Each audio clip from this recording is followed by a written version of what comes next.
Hi, welcome to another video. This one's a bit of a mishmash really, what I've been doing in the last week or so. I think like everyone, I've got like lots of little bits going on, and I really need to try and sort of concentrate on specific things. So this one's, when we get down the bench, I'll just talk about what I've been doing basically. The upside with the painting is in the cabinets with the warm weather. It's been quite warm, so the glues and everything have been drying quite quickly. So that's obviously always an advantage. So that's what we're going to be doing. We'll have a quick gander down at the bench now and have a look see. Right, so this is part of what I've been doing now. This is the scenic base for the 20mm Argentine 50 caliber. War base is one of the pond bases. You can see I've drawn a rough outline of the shape of the base. So this is obviously going to fit in here. This is a bark for playgrounds that I get from a company in Carmarthen in Wales, mail order. They do it in the pieces in all different sizes. They're like sort of kiln dried, so they're fine to go. I've just glued these on. The very light, so I've just glued these on with white glue, and I'll be doing some more tinkering with the base. This area here will obviously remain fairly flat for the team to sit on, and I've been thinking about doing either wriggly tin here or a poncho, just for like a bit of a cover position, and I'll be doing lots of obviously clumps and turf and what have you. So that's how we're progressing with that. Just gently slide that out of the way. Doesn't get knocked. I also mentioned a little while ago that I was quite taken with fireball forward rules. And there's the first scenario in the rule books, Easy Company's attack on the guns on D-Day. Really nice scenario, very few figures.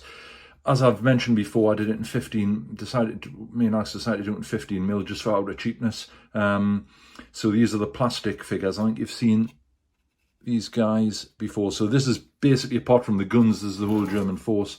So that would be classed as a leader figure. As I've said, these are the just the plastic. I forgot the bloody name. The World War II. Was it Battlefront? So these are their plastic figures. Really, they're not. Well, they're really nice, to be perfectly honest, and obviously dead cheap. I got a platoon for about £4, I think. This is the other stand you've seen. So that represents a section. So there's 4 figures on that base. What I've finished off, I've got 3 machine gun teams. Let me come and see if it'll focus on that.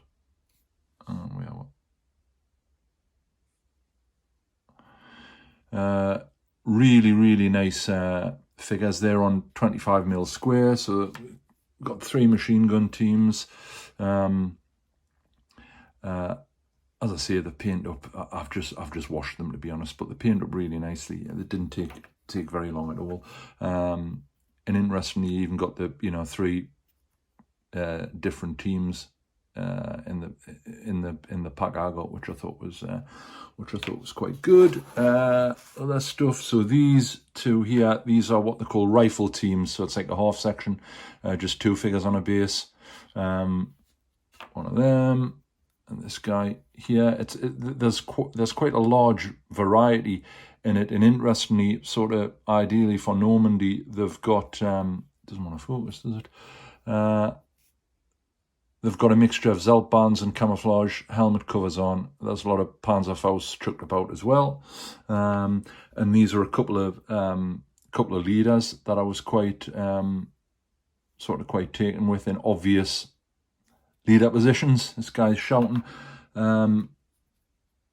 Very taken with this guy here. He's obviously doing a hand signal. But they've turned out, I'm quite pleased with they've turned out.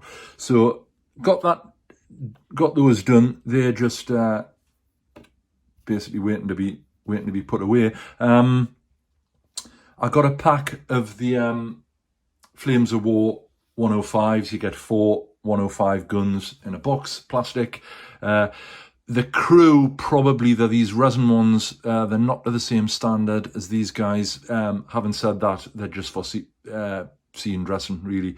So I've got the 4 guns to do, and we've also got a platoon of American paras. But I think in the figures for the American force, I think we only need to do 17. And again, we'll do them really quick.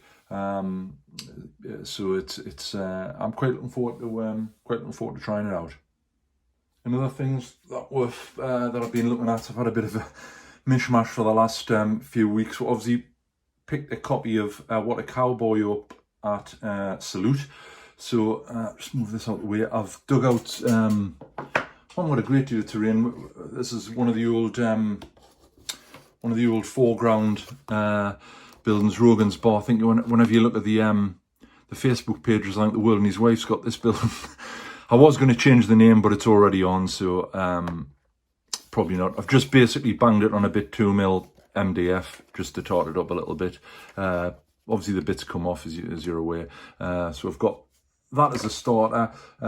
This is a sheriff's office from a company called Battle Flag. I don't know if they're still in existence. Again MDF, and again mounted on 2mm MDF and just terrained in. These ones were unpainted, so you've got to paint these, whereas obviously the foreground ones come pre-painted. So I've got that done. I've got a fair selection of cowboys that I'll maybe do a separate video on, but there was one kicking about here. This is one of the Artisan Minshas guys. I'll just get to see if we can get them in and focus in on them. No, not liking that, is it? Right, that's a bit better. As a really, really nice figures. I like them. So I've got a few of theirs. I've got the Earp Brothers set with Doc Holliday, and they do quite an unusual one where there's 3 gunfighters basically in the wind, if that makes sense, and the hair's blown. I've got that one, but we'll do that as a separate video. Been through the rules, me and Alex have been through the rules a couple of times, and quite looking forward to trying them out. We've played quite a lot of Dead Man's Hand, which is great, really. I think it's just people like to try different systems, and there's nothing wrong with playing both, really. I like them both. I like quite like the card thing in Dead Man's Hand. So anyway, so that's what I've been up to. We'll gonna crack on with this Falklands, as I say, with this Falklands base now, and see how we'll progress with that. It's one of those things. Luckily in the cabin, it's at the minute with the really warm weather, it's matching the Zambezi Valley, so the stuff's drying very quickly. And as I say, with this, I'm not sure what I'm going to do. I'll maybe do a little bit bric-a-brac as well, maybe some empty ammunition tins, and ideally the position should be strewn with empty cartridge cases, but I'll have a little think about that, and we'll go from there. Okay, so we'll see you next time. Take care. Right, so a bit of a short one, but that's where we are. Anyone got any questions? Normal sketch, just bang one on the comments, and we'll obviously do our best to answer it. I'm gonna be trying to concentrate on I want to get that Falklands thing finished, the base done.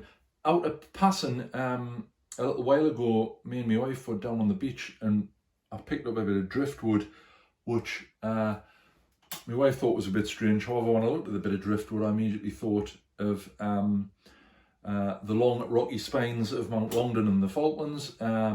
So I've had it for quite a while, but I've been drying it out, and I think it'll work quite well. Again, I'm probably going to be looking at that after I've done the 50 caliber base, get it on like a long base and get it blended in and terrained in.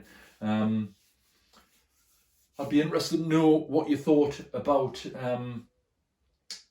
how cluttered we need to make the bases. I think with the 50 caliber one, I'm sort of reasonably happy in that it's basically got one purpose for putting the 50 caliber on, so there's not a big issue. The other thing I've toyed with doing is making some separate bases. I have got some of the bases of rocks. I've got some of the timecast ones, which are sort of scale agnostic really, which I can use, as well as some other bits and pieces. So we'll just have to have a think and see how it progresses. And as I've already mentioned, rules wise for the 28mm ultra low level skirmish, we'll be looking.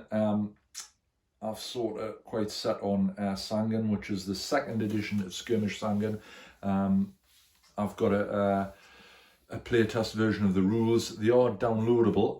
It might be worth doing a short video on those and having a quick look-see at them. There's some really nice little additions that Colin and the team over there have done, so it'll definitely be worth having a look at. Okay, so as normal, if you've enjoyed the video, please like it, give it a thumbs up. If you're not a subscriber, think about subscribing. You can do it at the main channel page, or alternatively you can click bottom right hand corner, there's a button, an Empress 20mm Modern British Infantryman, which will be the next video. I'm going to video those over the weekend, so we'll get those videoed and get the showcase video up so you can have a look at those. Got quite a bit of stuff yet in relation to that. I've got a 28mm Mastiff, a Wolfhound, some quad bikes. There's always extra stuff you can add on. I think the way I sort of tend to work, as long as you've got a basic platoon, you can always add to it. Okay, so that's where we are. Once again, thanks for all the support. Thanks very much for watching. We'll see you next time.